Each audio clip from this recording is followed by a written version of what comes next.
Hello everyone, welcome to Painting Crafty, and come on in for another little draw along for those who might be new. My name's Melanie and I'm glad you're here. And for my returning friends, I'm so grateful that you grab your art materials every week and join me in a little bit of an art break for yourself.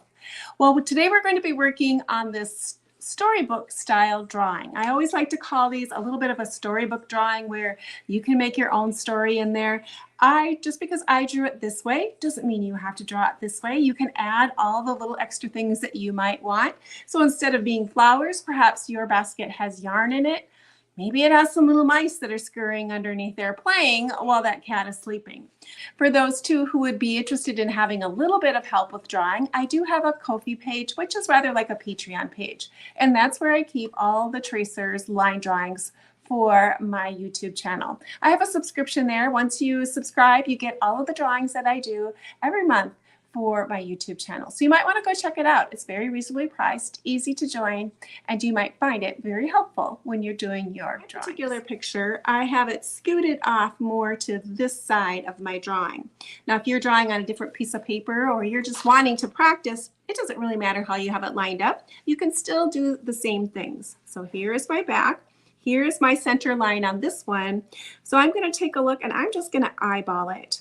I know I'm going to come up and over. I can see this little pie piece here. So this is going to come up, and I want to, when I come down, then I want to make sure I see some of that little pie piece there in that corner. And that's just going to help me know that I'm drawing it somewhat the same. So I'm adding this little rounded piece here. Now I'm going to drop down a little ways and then come out and create that number 7. So I'm coming down just a little ways and I'm coming down, and now I'm going to start creating that 7. So I'm going to come over and then come back with my 7. So there's my arm and the crooks of my arms and then my 7, gradually coming back. Now this side here, we're going to continue on with this shape here. Here's my center line. Here it is here. I have to come down, come around, and then make it drop down once I pass my center line. So I'm coming down with my arm, coming around, scooping. If I look here, I kind of get an idea of where that other one's going to start curving. So I'm coming down, I'm going to start curving. And then when I get to my center line, I'm going to start dropping it down. Okay, so there's that little 7 or backwards L type of a shape there. This is coming up. I think I might want to make my back a little higher here so that's a little bit more even. I don't mind having multiple lines. I don't have to get married into one line. I like doing this sketching motion here. It doesn't lock my eye into just one area. You probably want to use lighter pressure on your pencil so it's a little easier to erase. But that just kind of loosens my hand up, allows my eye to really take a look and see what I've got drawn. Now I know I need to make this a little bit softer, so I'm going to curve that around. Okay, I've got a good start, and there's the back of my chair. Now let's put this line in here because I was saying that's kind of a critical line that makes this look like a rattan chair. So I'm going to be looking here at the back of my chair, and I'm going to arch it out slowly. Here's that next line down. You can see where my feet are right here. So I'm going to come out, arch it down a little ways, and then I'm going to make that little foot. I'm going to creating this arch here. It's that U shape. Now with a chair, you just want to make sure that this foot is going to be even with this one. We need to make our front lines here and this little line that goes around. So there's going to be a cushion here for our kitty to sit on. I'm going to come around this way and I'm going to do just like a smiley face. This is going to be the bottom part of my cushion. And then I need to put the top part of my cushion in. So that's going to follow the same shape I did here. I'm going to come up and I'm going to do that rainbow shape that comes this direction for the front. All right, and we're not going to see this part of the chair, or I'm not anyway, way I'm drawing it, because I'm going to be sitting that flowers in the basket. Now let's drop in our kitty. Now this little kitty is sleeping and their little paws are right here in the front. Part of her face is covered up. That gives it that little sweet look. And then here is her other paw. Now you could add a kitty tail in there too. Often cats will have their tails wrapped around them, so you might want to add a little tail in there. But I'm going to start with my kitty face first. I know I'm going to have it down towards my cushion here. I'm going to have a paw in front of it. I'm going to start with a U, and I'm also going to make my U slightly, that little paper is kind of, I want to make it at an angle. So it's not straight up and down. So I have my face more at an angle like this, and I'm going to build my U shape around there for my cat. Now cats have little ears. I'm going to do a little, kind of like little triangle ears off to the side. And then usually what I do is a gentle little like sad face shape in there between for the top of the head just to give it a little bit of a dimension. Now let's go ahead and put the back part here. So I'm going to arch this.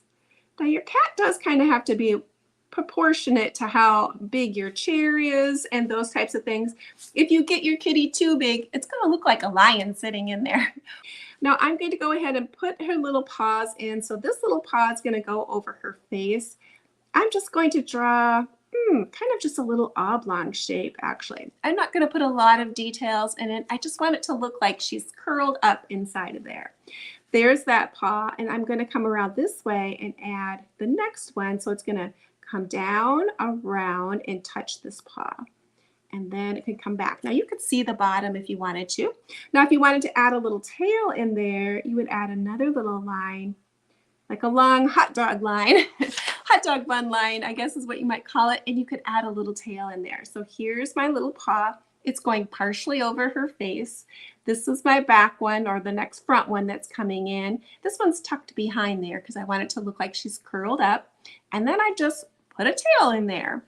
Now, since we're working on this kitty, let's go ahead and do the details of her face. She doesn't have a lot of details. But because I wanted her to look like she's nestled right down in there, I wanted to make sure I put my nose a little lower. So I want that nose a little lower.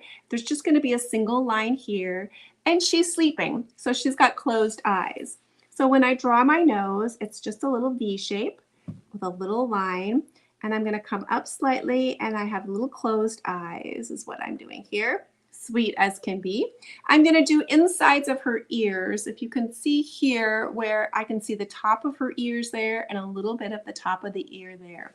So I'm drawing an additional line here and an additional line here. I'm just following the top line that I have already drawn there, and that will make it look like I can see the tops of her ears.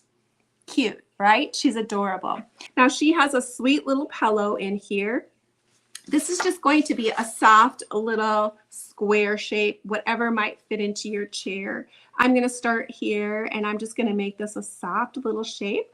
You can make this any color that you would like, any pattern you would like. I put a pretty little flower pattern on there. You might even want to dip this a little bit, like give your pillow a little bit more shape and a little bit more curve so it looks real comfy, however it suits you. Now to do these little bamboo marks, I started kind of in the middle because I knew I wanted to put that little colorful pattern in there. So I came down and I started with my lines, and I'm following my chair just a little ways. I'm going to leave these in pencil in my final end. Oh, before I get this far too, I want to make sure I get my chair lines drawn here too, where I'm going to stop, where that little color of colorful bamboo, or I don't know what it is actually on those chairs, but I'm going to mark that line so I know I'm not going to go down any farther than that. And I'm just going to come in and do this little line pattern all the way across. And when I get to this part here, I have to start coming out just a little ways to follow that direction that I drew it, so it looks like it's still curving around. And add another set of roping where it's got that caning that goes around there. So you're going to want to follow your chair pattern to make a slight little caning pattern all the way around. Now the one down here, this is not the caning pattern. This is going to be your chair, or your cushion. So you can see how I have the little red there. That's going to be your cushion marks and not your chair, because that cushion is going to be sitting over that slightly. So super cute. Well, let's go ahead and talk a little bit more about the rest of the items. Now, all of these are optional and however you would like to do it. But I wanted to talk a little bit about this rug that's underneath here. So the last time we did a drawing, we did this one with our chair, and that's a video that's on YouTube. You can check on that, and I think it's underneath cute animals, the playlist for cute animals. And one of the things that someone had a question about, they didn't feel like their rug was looking quite right. I think Jeannie was asking about that. If you do this in an oval shape, more of an oval shape, that's going to give it more of the perspective that it's laying down flat. So look for, no matter what kind of pattern or color that you do in it, you want this outside shape to be more of an oval, and that'll help create that look of that your rug is laying flat. Now for the wall, if you want to get a little tricky and you want to add a little bit of a corner detail, a little bit more depth to your room, the way you would do that is, so you would choose, I'm going to choose an offside corner over here. And what I would do is I would go straight up. This is the molding. And then I would come out at an angle this direction towards me. And then I have to come across this way straight. Now I can never trust my eye that I'm actually doing it straight. The very first one here, when I measured this, and I didn't measure it before I colored it in, and you don't have to measure, you can eyeball it if you want to, but I'm quite a bit off. Sometimes your lines go up a little wonky, sometimes they go down depending on how you draw. So if you really want to make sure your line is straight, measure this where you are from here to here, and then come over and do the same measurement here. Put a little tick mark so then you can match up your lines, and then your room line will be more even. That may also help with drawing your window lines too, that they're more straight on. Let's talk a little bit about this window. The window is pretty kind of cute. I liked it. To do the window design, and I can see here, this is where I get a little bit wonky, my design does. You would want this bottom line here, you would start, I did a square, pretty much a square. You would want this line straight to match this line here. So that would be even with that line. And then you're going to just come up, and this is the outside of your window or the molding of your window. That's what you're drawing there. To do the insides, to make it look like your window is a little bit more thick, you would continue on with this line. It's going to go slightly in, and that's going to give it your dimension. So this line comes in, then you just connect it, and you're going to go straight up here. That's going to be able to give it look like there's a little bit of dimension to your window, a little bit of thickness to it. Now to do the windows, actually, to have them look like they're swinging out, this line here is going to continue. It's going to go at an angle, and this one will go at an angle as well. So you're still continuing, you're creating this look of that it's coming farther here, but it's going in.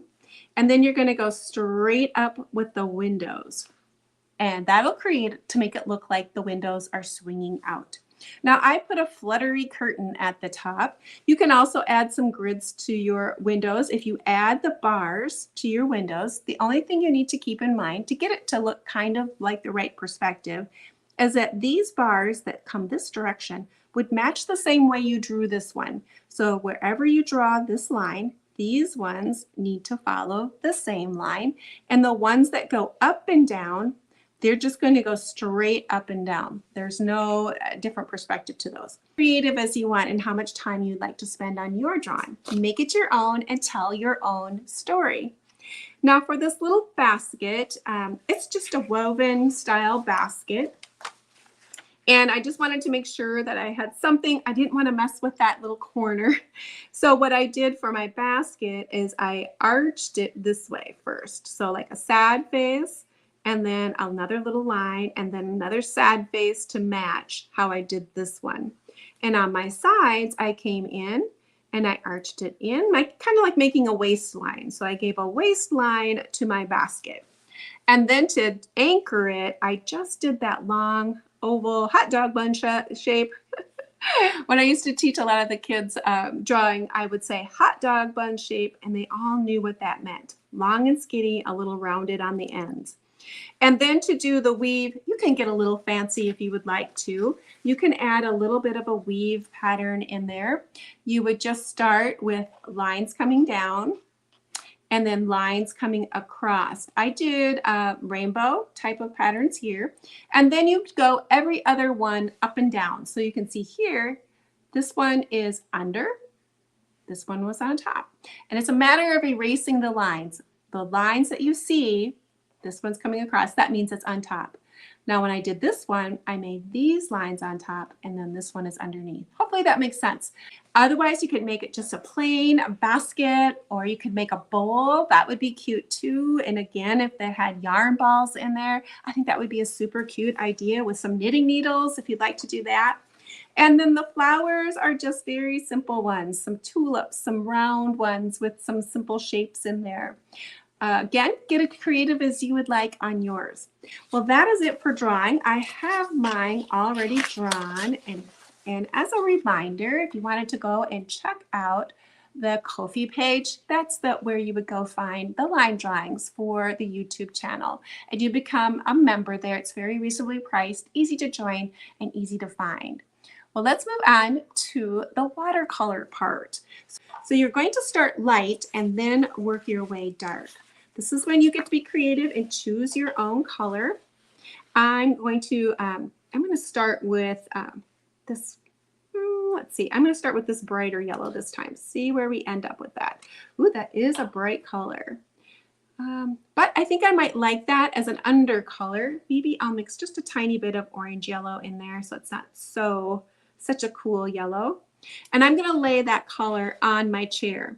Now I am going to be making these blue. So I do want to kind of go around those if I can and not get too much of that yellow in there.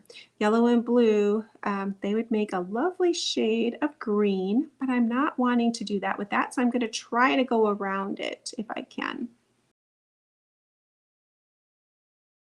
Watercolor is going to dry slightly lighter. So the color I see now is not the color that I'm going to end up with once it dries. Now I'm going to give this a chance to dry, and then I will come in and do another layer. So I'm going to give that a chance to dry. And because it's wet, I'm not going to want to do the kitty or the pillow, those areas, because watercolor always travels where the paper is wet. So I want to give that time to dry before I would start those areas. Otherwise, my watercolor is going to fold in and move into those wet areas. And I really don't want that. So I want to be able to let that dry and then I'll come back to it. Okay, so my one is done there. And let's see, I'm not going to want to do my rug yet. Let's come in and do a little bit of red. I'm going to choose this red this time. And I did that on my window. So I'm going to start with a little bit of red on the outside. Add my frame. I like that color of the gold and the red and the blue. I like that color combination.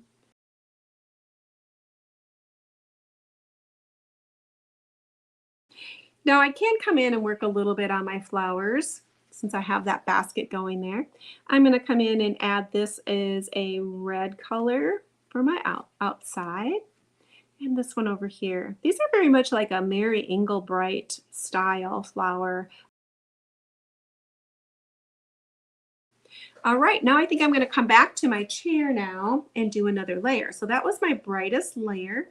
I'm going to come up with a little bit more yellow ochre color, this color down here, and I'm going to add that to my area. I'm still mixing to about tea consistency. Those are usually, that consistency is pretty good for layering in your first layers. And then I'm going to come in and add a little bit of that color. I'm going to keep it still. I'm going to stroke my paint in the same direction that I drew my items. Now my intention is not to cover everything up. I still want to see some of that original color that I first laid in there. I'm going to try to avoid those areas where I know I want to put blue. With watercolor, it's basically like you are painting the shadows. So I would know that this would be a darker area because my cushion would be doing a shadow line there.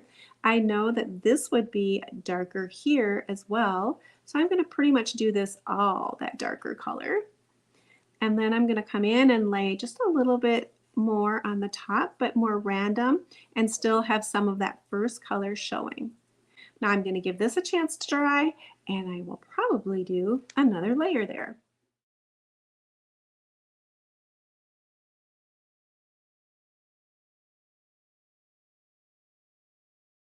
All right, so let's go ahead and add another layer of a little bit more of that yellow ochre color, and let's add a third layer to my chair.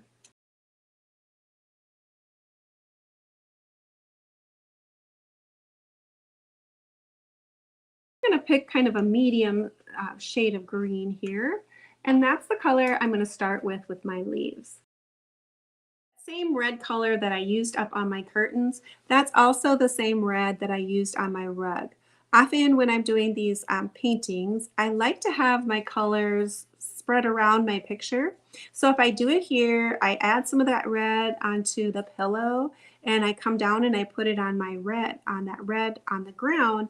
It just kind of it gives my picture a cohesive look to it. And that's why I used, or that's what I choose to do anyway with my paint. A little bit on my kitty. Now my kitty I made gray in my original one, so I think I might do that too. So let's clean a spot off here. I'm just going to be using black. That's what I have in my set, and I'm going to be really watering it down to get a nice gray. And I'm just going to be laying in a little bit of color on my kitty. Give that a tap. I'm going to use that same red around this area. Now I'm going to have more tint and less water because I want to be able to really have a lot of control over this color. I don't want it to float so much into my golden area, and I want to not have so much in my white area. So I really do want a little bit more control. So I'm having less water inside of my brush. A little bit of that. Now this color, we definitely don't want to have too much water in it, so it's going to be more pigment than it is water. Give it a tap, and then let's do this right here. Ooh, isn't that beautiful next to that golden color? Love it. Prussian blue is a beautiful color. So I'm going to use this Prussian blue for these flowers. Those browns that I used on my basket, I'm going to use the same thing for the wicker lines around my chair. So I love the orange and the red color combination together. A little bit of this Prussian blue, and I think I added some green, that green that I was using for my leaves. I think I combined those two together and came up with kind of a turquoisey green color. And that's what I created the windows with. Now I did take some of that blue as well, watered it down, and that's what I created the baseboard with. Now I'm going to go ahead and wash this, and you know what? I think I'm going to bump my sides of my brush up. It's a little bit bigger area, and I believe I'm going to add water first. So I'm going to take my clean water, and I'm going to go in the direction of that I'm going to be putting my paint on, and I'm going to be going up and down with this because I'm going to be creating that wallpaper look. I'm going to come in and take this, and I'm just going to do a wash of this color on my background. Now I have more water, so it's going to be a lighter color, and it's going to just glide and create its own look, because as I'm going, I'm kind of adding a little bit more of that color to my palette and changing it up just a tiny bit, stretching it out a little ways. I didn't want my background to be too dark. Now I need to decide on a color for my floor, and I just chose kind of a wooden color, so I just went over to my browns and I mixed a color. So I picked up a little bit of brown, a little bit of rust, made kind of a nice little fun floor color, wooden floor color, and I went in and created a floor color. Now let's work a tiny bit more on my kitty. So I'm going to switch back to a small brush again. And to do the little stripes, I'm going to be picking up just a little bit of this darker colors and a little bit of my black, maybe a little bit of a brown. These ones I'm not going to want a lot of water in because I want to be able to control my striping on my kitty. I'm going to add just a tiny bit on the top of her ears, just to give her ears a little bit more dimension. I did add some on her paws, just the finest of detail. Add that on there. Cute, cute, cute, I have some white gouache here. Now, if you don't have gouache, you can buy some inexpensive gouache. It's nice if you have a white in your set, you could use that too. But gouache is it is a watercolor. It's just an opaque watercolor.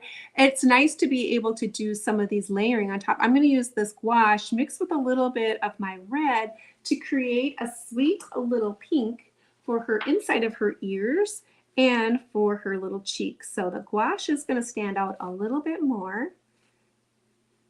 Yeah, that's perfect. Give it a little tap. And I'm going to add some pink inside of her ears. And I'm going to add just the tiniest bit on her cheeks, give her a little warm glow. Perfect. Now we've had a little chance for these windows to dry, and I need to put in a little bit of blue sky there. So I'm just going to pick up a nice little washy blue, and I'm going to just put that color in. And I'm going to have to get it in those little window panes. So I'm going to need to brush a little bit of that in there. Now on my original one, I did come in and tap it a little bit with some toilet paper. If you would want to make a little bit of a cloud feel to it while it's wet, you can take a little bit of toilet paper. The cheaper the toilet paper, the better. And I'm going to come and just kind of wad it up a little bit, and I'm going to touch it. Now this is just a slight little detail, but it's always kind of fun to get the toilet paper out and paint with the toilet paper. Add another layer of my blue to my baseboard. Mix it about tea consistency, I think. And I'm going to add another layer and see if that kind of makes me a little bit more happier that it's not, I don't have a big brown line on my baseboard. Now, to create this pattern, all I did is I didn't measure, I just loosely went down, free-handed it to create my little bit of a pattern. But I liked having that look of the wallpaper in the back. Sky's the limit on any type of pattern you wanted to create with this. Or not create, you could just leave it a simple little wall. Oh, I need to remember to do my kitty whiskers. I want to do those in the Posca, not Posca, but the Uniball pen. Uniball pen would probably be about the best size to be able to do whiskers with. Okay, so there I have my pattern, and I came in and I did little hearts in between here, just very washy type of heart, and I tried to make it so that my pattern was like in between, so like 1, 2, and then in between that. So does that make sense? Like I said, doing patterns is like doing Sudoku puzzles for me.